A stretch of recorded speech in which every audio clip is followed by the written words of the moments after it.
भरत और राम का मिलन माने प्रेम मिलन। ध्यान देकर सुनिएगा, प्रेम मिलन। और प्रेम मिलन में 4 वस्तुएं अलाउ नहीं है। अगर 4 वस्तुएं आपके आसपास रहेंगी तो आपका प्रेम मिलन हो ही नहीं पाएगी। प्रेम मिलन के लिए 4 वस्तुओं का त्याग करना आवश्यक होता है, इसलिए राम जी 4 वस्तुएं छोड़ गए। कौन कौन? एक पट। पट माने होता है कपट। पट का अर्थ है कपट। और प्रेम में कपट नॉट अलाउड। प्रेम भी करो और प्रेम मिलन भी हो और कुछ दुराव छिपाव भी चल रहा हो तो काहे का प्रेम। गोस्वामी जी कहते हैं, कबीरदास ने कहा है, प्रेम तहाँ पर्दा नहीं, प्रेम तहाँ पर्दा नहीं, और पर्दा वहाँ ना प्रेम। जहाँ पर्दा है वहाँ प्रेम नहीं, और प्रेम जहाँ है वहाँ पर्दा नहीं होता। अब देखो, जो आपका खास प्रेमी होता है उसको जब घर बुलाते हो तो उसे कुछ छिपाते हो घर में? आप ये हमारा बेडरूम है, ये हमारा फलाना है, सब खोल देते हो पूरा। हाँ, अब कोई गैर आदमी आए, अननोन पर्सन आए तो कुछ छिपाया जाता है, लेकिन प्रेम तहाँ पर्दा नहीं, और पर्दा वहाँ ना प्रेम। और प्रेम और पर्दा दोनों रखे, मैंने प्रेम भी करे और पर्दा भी करे, ये दुश्मन का है नियम, ये दुश्मनी का नियम है, प्रेम का नियम नहीं है। प्रेम माने एकदम खुली किताब, उसको प्रेम कहते हैं, खुली किताब। पट का अर्थ यहाँ खाली पीताम्बर नहीं, पट माने कपट, और प्रेम में कपट इज नॉट अलाउड। पट गिरा दिया राम जी ने। निसंग, ये निसंग जो था तर्कस के, तर्कस, और तर्कस बहुत कर्कश होता है।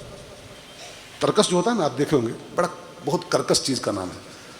तो तर्कस गिरा दिया, इसका अर्थ क्या लगाया जाए कि जो कर्कशता थी, कर्कशता वो गिरा दिया। तर्कस बहुत कर्कश, और प्रेम में कर्कशता अलाउ नहीं है। प्रेम में जरा मुलायम मुलायम अलाउ, सब कुछ मुलायम नरम नरम। हाँ, प्रेम में कर्कशता का प्रयोग करोगे तो फिर वो प्रेम टूट जाएगा, आपका प्रेम खत्म हो जाएगा। कर्कश गिराओ, तर्कस गिराओ। ठीक है, थोड़ा समझते रहो ठीक से। तीसरी चीज क्या गिराई? धनु। धनु माने होता है धनुष। वैसे धनुष नहीं, रामायण में लिखा है धनुष का अर्थ क्या होता है। राम जी धनुष जो है उसका अर्थ क्या? धनुष गिरा दिए राम जी भरत के मिलने के पहले। धनुष माने क्या होता है? लिखा है काल जासु को दंड। काल ही राम का धनुष है। काल, काल, काल माने काल के 2 अर्थ होते हैं। राम का धनुष क्या है? साफ साफ लिखा है, कुछ समझ, काल जासु को दंड। राम का धनुष क्या है? काल।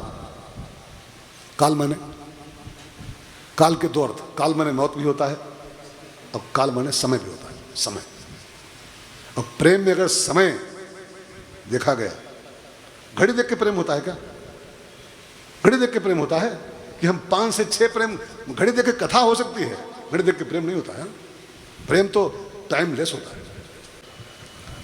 क्या कह रहा है? पट माने कपट।